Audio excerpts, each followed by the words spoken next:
Hi everyone, welcome to my channel, Maths Made Easy with Terry in 10 minutes. We're going to talk about the factorization method now.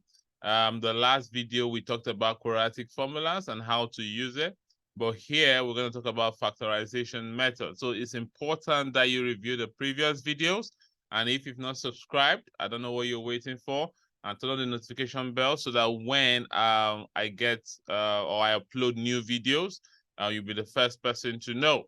All right, so we're going to talk about factorization method here, and there's one thing I need to say is that the factorization method is limited.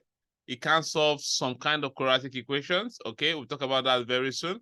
So in that case or in that scenario, you have to then use either the formula, in which some cases might not even work, but the method that will definitely work is the completing the square method. Is that okay? And I'm going to talk about that in method 3. But for this one, we just talk about how do you factorize, and we're going to talk about the 4 types or the 4 ways to do this. The first one is what we call the common factors. All right. So we're going to talk about the common factors. So how do we use the common factors to factorize? Okay. Then number 2 is we have what we call the difference of 2 squares.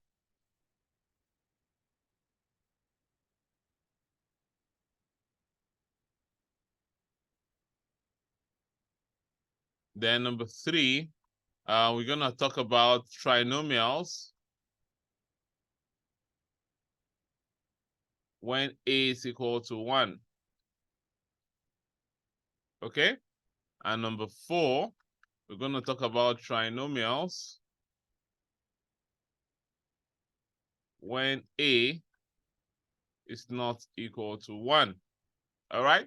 So these are the 4 methods we're going to talk about. So this also referred to as the Wendy's way. All right? Now, one of the things you will know as well is that when we talk about factorization, okay, when I say factorize something, basically they want you to just put it in a double bracket, all right? So they just want you to write it in double brackets. But you can also, after getting to the double brackets, you can then solve for the value. So basically, you can have x minus 3, x plus 3. That means this has been factorized already. But when they're asking you to solve, I'm going to explain that for each of them. They want you to equate each of the brackets to be equal to 0. So that means these 4 methods is going to just help you to put it in brackets, like the factorization. Then to solve, it's going to be just one step extra, all right? So we're going to talk about each of this in the next subsequent videos. So please, before you go to the next video where we talk about the common factors, I will advise that you go back and make sure that you're very good with the basic algebra video series. You're very good with expanding of brackets, and also you're very good with the highest common factors.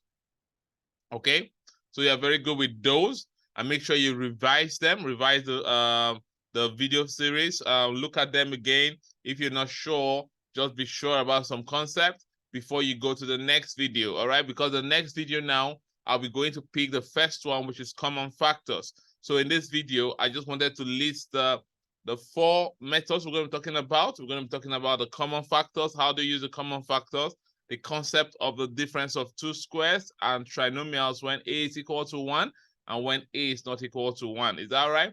And also, like I said, when you say factorization, it just basically putting breaking down the quadratic equation into 2 brackets, such that when you open up the bracket, it's going to give you the quadratic equation itself.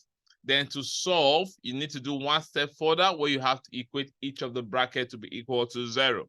All right, so I'm going to talk about it very soon. So just for instance, if we have something like x plus 3, x minus 3. This is the same thing as x squared minus 9.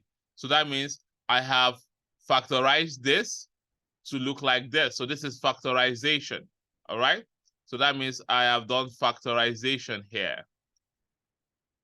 Then if I expand the bracket, so from here to this point is what we call expand the bracket.